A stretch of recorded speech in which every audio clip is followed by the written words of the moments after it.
Guys, ഈ കാണുന്നതാണ് എൻ്റെ വണ്ടി. അപ്പോൾ ഇന്നത്തെ വീഡിയോയിൽ ഞാൻ പറയുന്നത് നമ്മൾ ഈ വണ്ടി എൻ്റെ കയ്യിൽ കിട്ടുമ്പോഴുള്ള ലുക്കും ഇപ്പോൾ ഉള്ള ലുക്കും ഞാൻ ചെയ്ത കുറച്ച് 1-2 ചേഞ്ചസ് എൻ്റെ കയ്യിൽ കിട്ടിയിട്ട് ഇപ്പോൾ ഏകദേശം 2 വർഷമായിട്ട്. അപ്പോൾ 2 വർഷത്തിൻ്റെ ഇടയ്ക്ക് ഞാൻ ചെയ്ത കുറച്ച് മാറ്റങ്ങളും എൻ്റെ ഒരു യൂസർ എക്സ്പീരിയൻസൊക്കെ ആയിട്ട് ഇന്നത്തെ വീഡിയോയിൽ ഷെയർ ചെയ്യാൻ പോകുന്നത്. അപ്പോൾ ആദ്യം തന്നെ ഞാൻ നമ്മൾ വണ്ടി വാങ്ങുമ്പോൾ ഉള്ളൊരു എടുത്തു വെച്ചിട്ട് വീഡിയോ ഉണ്ട്. ആ വീഡിയോ ഞാൻ ആദ്യം കാണിച്ചു തരാം. ജസ്റ്റ് ആ വീഡിയോ ഒന്ന് കാണിച്ചു തരാം, എന്നിട്ട് നമുക്ക് നമ്മളെ കാര്യത്തിലേക്ക് കിടക്കാം. ഇതാണ് വണ്ടി കയ്യിൽ കിട്ടുമ്പോഴുള്ളൊരു ലുക്ക്. 2 വർഷം മുമ്പ് ഇതൊരു പക്ക ഫാമിലി കാർ ആയതുണ്ടോ. ഞാനിതൊരു പ്രവാസി മലയാളിയുടെ കയ്യിൽ നിന്ന് എടുത്താണ്.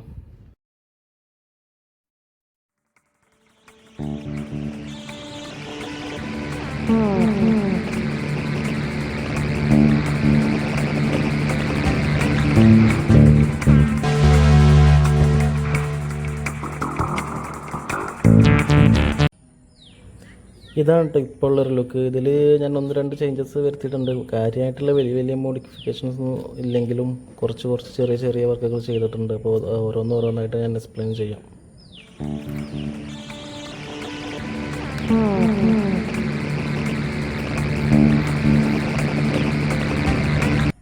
അപ്പോൾ ഞാനിതിലും വരുത്തിയ മാറ്റങ്ങൾ ഓരോന്നായിട്ട് കാണിച്ചു തരാം. ആദ്യം തന്നെ നമുക്ക് ബമ്പറിന്ന് തുടങ്ങാം. ബമ്പറിലുള്ള ഈ ഒരു ഫോഗ് ലാമ്പ്, ഇത് പ്രീമിയം ഫോഗ് ലാമ്പ് എന്ന് പറഞ്ഞൊരു കമ്പനിയുടെ ലൈറ്റാണ്. ഇൻസ്റ്റാഗ്രാമിലും ആമസോണിലൊക്കെ സെർച്ച് ചെയ്ത് നിങ്ങൾക്ക് കാണാൻ പറ്റും. ഇത് വളരെ ചെറിയ വിലയുള്ളൂ കേട്ടോ ഇതിന്.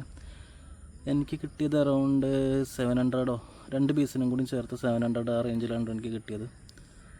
പിന്നെ ഞാൻ ആഡ് ചെയ്തത് ഈ ഒരു യെല്ലോ ലൈറ്റ് ഫോഗ് ലാമ്പ്. ഇത് ക്യാപ്പുള്ളതാണ്. ഹെല്ല എന്ന് പറഞ്ഞ ബ്രാൻഡിൻ്റെയാണ്. 2 1000 സംതിങ് ആയി ബൾബില്ലാതെ.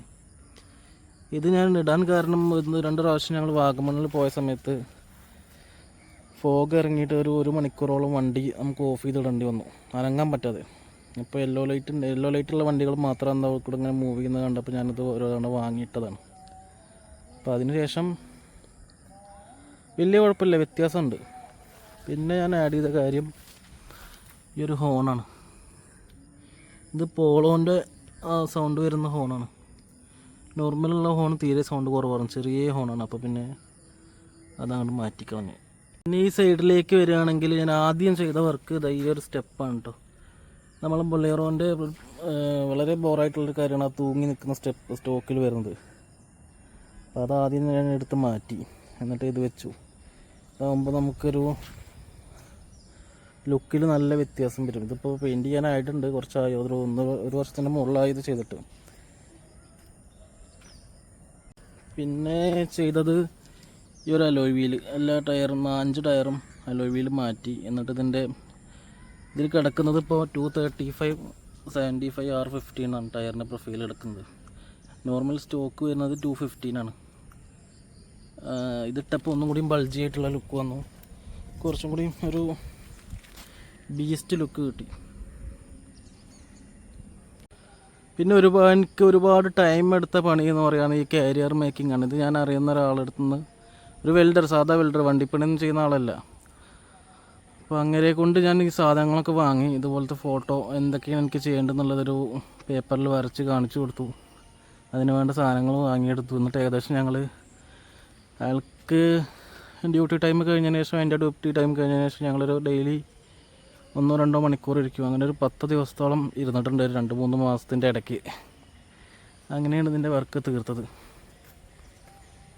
പിന്നെ എടുത്ത് പറയാൻ പറ്റുന്നൊരു മാറ്റം എന്ന് പറയുന്നത് ഇതിൻ്റെ കൂളിംഗാണ്. കൂളിംഗ് ഫിലിം ഒട്ടിച്ചതിന് ശേഷം നമുക്ക് വണ്ടിയുടെ ഒരു ഓവറോൾ ലുക്കിലും നല്ല വ്യത്യാസം ഉണ്ടായിട്ടുണ്ട്. പിന്നെ എ സിയുടെ കൂളിംഗ് എന്ന് പറഞ്ഞാൽ ഉള്ളിൽ മറ്റേത് നമുക്കിത് വൈഡ് ആയിട്ടുള്ള വിൻഡോസ് ആവുകൊണ്ട് ഭയങ്കര വെയിലടിക്കുന്നുണ്ടായിരുന്നു. അപ്പോൾ ഇത് ചെയ്തതിന് ശേഷം പിന്നെ നല്ല വ്യത്യാസം ഉണ്ട് കേട്ടോ അതിൽ. ഇനി ഇൻറ്റീരിയർ ഭാഗത്തേക്ക് നോക്കുകയാണെങ്കിൽ ഞാൻ ഇവിടെ ഡോറിൽ 2 സ്പീക്കേഴ്സ് ആഡ് ചെയ്തിട്ടുണ്ട്. 6 ഇഞ്ച് സ്പീക്കേഴ്സ്, ഇൻഫിനിറ്റിയുടെ. നേരത്തെ ഉണ്ടായിരുന്ന സ്പീക്കേഴ്സ് വലിയ കാര്യമൊന്നും ഉണ്ടായിരുന്നില്ല, കാരണം ഇതിൻ്റെ ഉള്ളിലാണ് വരുന്നത് സ്പീക്കേഴ്സ്. അതുകൊണ്ട് നമുക്ക് വലിയ കാര്യമൊന്നും ഉണ്ടാവില്ല, സൗണ്ട് ഉണ്ടെന്ന് തന്നെ അറിയില്ല. അതിന് ശേഷം പിന്നെ ഞാൻ ബ്ലൂടൂത്ത് നമുക്ക് കിട്ടാൻ വേണ്ടിയിട്ട് ഈ ഒരു സാധനം വാങ്ങി വെച്ചിട്ടുണ്ട്. ആ സൈഡിൽ 2 സൈഡിൽ ഓരോ സ്പീക്കേഴ്സ് ഉണ്ട്. പിന്നെ സീറ്റ് രണ്ടും ഇത് നോർമൽ സീറ്റിലാട്ടോ. നമ്മൾ കുറച്ച് ഓൾട്രേഷൻസ് വരുത്തിയിട്ടുണ്ട്, പക്ഷേ ഇത് ഞാൻ വരുത്തിയതല്ല. അതിൻ്റെ മുമ്പുള്ള ഓണർ തന്നെ എനിക്ക് വർക്ക് ചെയ്തതിന് ശേഷമാണ് തന്നത്. ഈ സീറ്റ് കവർ ഇട്ടത് ഞാനാണ്, ബാക്കിയുള്ള എല്ലാം ഇയാൾ ചെയ്തു തന്നാണ്. ഈ 2 സീറ്റുമാണ് കുറച്ച് ആൾട്ടർ ചെയ്തിട്ടുള്ളത്. പിന്നെ ഈ ഒരു സാധനം നമുക്ക് ലോങ് ഒക്കെ പോകുന്ന സമയത്ത് ഭയങ്കര യൂസ്ഫുൾ ആട്ടോ. ഇത് ഡൈനാമിക് എന്ന് പറഞ്ഞ കമ്പനിയുടെ പ്രൊഡക്റ്റാണ്. ഇത് പറഞ്ഞാൽ നമ്മൾ നട്ടലിൻ്റെ ഭാഗം ഈ ഭാഗത്തായിട്ടാണ് വരിക. അപ്പോൾ ഈ ഭാഗത്ത് നമുക്ക് സ്ട്രെയിൻ വരില്ല, നട്ടലിൻ്റെ സ്ട്രെയിൻ വരില്ല, നല്ല കുറവായിരിക്കും. ആ സമയത്ത് നമുക്ക് ലോങ് ഒക്കെ പോകുന്ന സമയത്തൊരു ചെറിയൊരു ആശ്വാസം കിട്ടും. പിന്നെ രണ്ടാമത് വേറൊരു കാര്യത്തിനും കൂടി ആശ്വാസം കിട്ടും, അതെന്താണെന്ന് ഞാൻ പറയുന്നില്ല. പിന്നെ ലാസ്റ്റായിട്ട് പറയാനുള്ളത്, ഇതിൻ്റെ ഇൻറ്റീരിയറിൽ നമുക്ക് റൈഡിങ് എക്സ്പീരിയൻസിൽ നല്ല കംഫർട്ട് കിട്ടാൻ വേണ്ടിയിട്ട്, കംഫർട്ടല്ല, നല്ല എൻജോയ് ചെയ്ത് പോകാൻ വേണ്ടിയിട്ട് ഞാൻ ആഡ് ചെയ്ത JBLൻ്റെ ഒരു സ്പീക്കറും അതുപോലെ തന്നെ സോണിയുടെ ഒരു ആംപ്ലിഫയറും ഉണ്ട് ഇവിടെ ഇരിക്കുന്നുണ്ട്. എൻ്റെ കയ്യിൽ ഈ വണ്ടി കിട്ടിയിട്ട് ഇപ്പോൾ 2 വർഷമായിട്ടോ. 2023 മെയ്യിലാണ് ഞാൻ എടുത്തത്. ഇപ്പോൾ 25 ജൂലൈ ആയില്ല, 2 വർഷവും 2 മാസമായിട്ടോ കയ്യിൽ കിട്ടിയിട്ട്. അപ്പോൾ അതിൻ്റെ ഒരു യൂസർ എക്സ്പീരിയൻസ് പറയുകയാണെങ്കിൽ നമുക്ക് മൈലേജൊന്നും തുടങ്ങാം. മൈലേജ് ഏകദേശം ഒരു ആവറേജ് ഒരു 16 കിട്ടും. നമുക്ക് നല്ല റോഡൊക്കെ ആണെങ്കിൽ 18 വരെയൊക്കെ കിട്ടാറുണ്ട്, 18-19 വരെ കിട്ടാറുണ്ട്. നല്ലൊരു ലെങ്തി കുഴപ്പമില്ലാത്ത റോഡ് കിട്ടുകയാണെങ്കിൽ 18-19 വരെ കിട്ടാറുണ്ട്.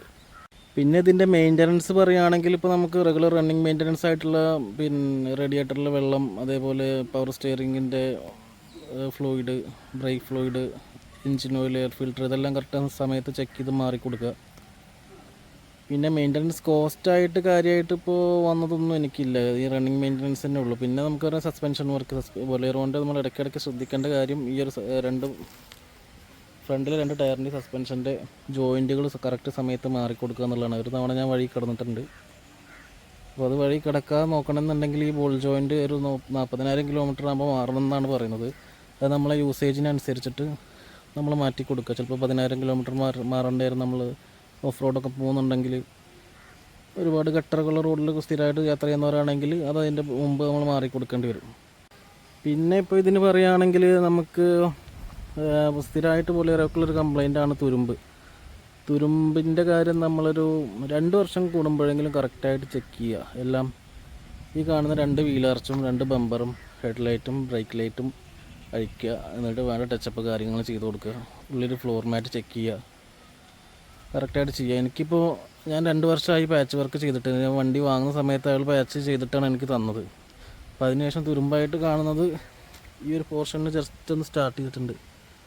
ഇപ്പോൾ വേറൊരു സ്ഥലങ്ങളിലും ഞാൻ നോട്ടീസ് ചെയ്തിട്ടില്ല, പക്ഷെ എന്നാലും ചെയ്യേണ്ട സമയമായിട്ടുണ്ട്. എല്ലാം ആഴ്ച ചെയ്യേണ്ട സമയമായിട്ടുണ്ട്. ഇനിയിപ്പോൾ ലാസ്റ്റായിട്ട് എനിക്ക് പറയാനുള്ളത്, ഈ വണ്ടിയുടെ ഫ്രണ്ടിലേക്ക് നോക്കിക്കഴിഞ്ഞാൽ ബാക്കിൽ നിന്ന് ഫ്രണ്ടിലേക്ക് വണ്ടി ഇങ്ങനെ തൂങ്ങി നിൽക്കല്ലേ. അപ്പോൾ അതിന് നമ്മൾ ഈ ഫ്രണ്ട് സസ്പെൻഷൻ്റെ ഇടയ്ക്ക് ഒരു ബുഷ് ഇട്ടിട്ട് നമുക്ക് ഫ്രണ്ടിലായിട്ട് പൊക്കാൻ പറ്റും. അപ്പോൾ അതിനുള്ള ബുഷ് നമ്മൾ കയ്യിൽ കിട്ടിയിട്ടുണ്ട്. അപ്പോൾ അടുത്ത വീഡിയോയിൽ നമ്മളതിൻ്റെ കംപ്ലീറ്റ് പ്രോസസ്സിങ്, ആ ബുഷ് എവിടെ നിന്ന് വാങ്ങി, അതിൻ്റെ കോസ്റ്റ് എത്രയുണ്ട്, അതെങ്ങനെ ചെയ്യുന്നു എന്നുള്ളതിൻ്റെ ഫുള്ളായിട്ടുള്ളൊരു വീഡിയോ അടുത്ത് തന്നെ വരുന്നതായിരിക്കും കേട്ടോ. അപ്പോൾ ഓവറോൾ ബൊലേറോനെ കുറിച്ച് ചോദിക്കുകയാണെങ്കിൽ ഞാൻ ഹാപ്പിയാണോ എന്ന് ചോദിച്ചാൽ ഞാൻ ഹാപ്പിയാണ്. ചില കാര്യങ്ങൾ നമ്മൾ കോംപ്രമൈസ് ചെയ്യേണ്ടി വരും. അതിന് റെഡി ആയിട്ടുണ്ടെങ്കിൽ മാത്രമേ നിങ്ങൾ ബൊലേറോ വാങ്ങിക്കുക, അത്രേ പറയാനുള്ളൂ. കാരണം നമ്മളൊരു കാറിൻ്റെ ഒരു കംഫർട്ട്, റൈഡിങ് കംഫർട്ട് ചിലപ്പോൾ ഇതിന് കിട്ടിക്കോളണമെന്നില്ല. ഡ്രൈവർക്കും ഫ്രണ്ട് 2 സീറ്റിലിരിക്കുന്നവർക്കും ഓക്കെ, പക്ഷേ ബാക്കിൽ മിഡിൽ സീറ്റും ബാക്ക് സീറ്റും അത്ര കംഫർട്ടായിട്ട് തോന്നില്ല. ഇതിൻ്റെ ബോഡി റോളിങ്ങും അതൊക്കെ വെച്ച് നോക്കുമ്പോൾ നമ്മൾ കുറച്ച് അഡ്ജസ്റ്റ് ചെയ്യേണ്ടി വരും. പക്ഷെ അതെല്ലാം അറിഞ്ഞുകൊണ്ട് വാങ്ങുന്നവർക്ക് ഇത് 100% വർത്താണ്. ഈ റേഞ്ചിൽ ഇതിൻ്റെ കോമ്പീറ്റ് ചെയ്യാൻ പറ്റുന്നൊരു വണ്ടി ഇന്ത്യൻ മാർക്കറ്റിൽ ഇല്ലയെന്ന് തന്നെ നമുക്ക് പറയാം. അപ്പോൾ ഓവറോൾ ഞാൻ ഹാപ്പിയാണ്. ഇനി ഇത് യൂസ് ചെയ്തോട്ട് എക്സ്പീരിയൻസ് ഉള്ളവർ എന്താണെന്ന് വെച്ചാൽ നിങ്ങൾ കമൻ്റായിട്ട് നിങ്ങൾ പറയുക.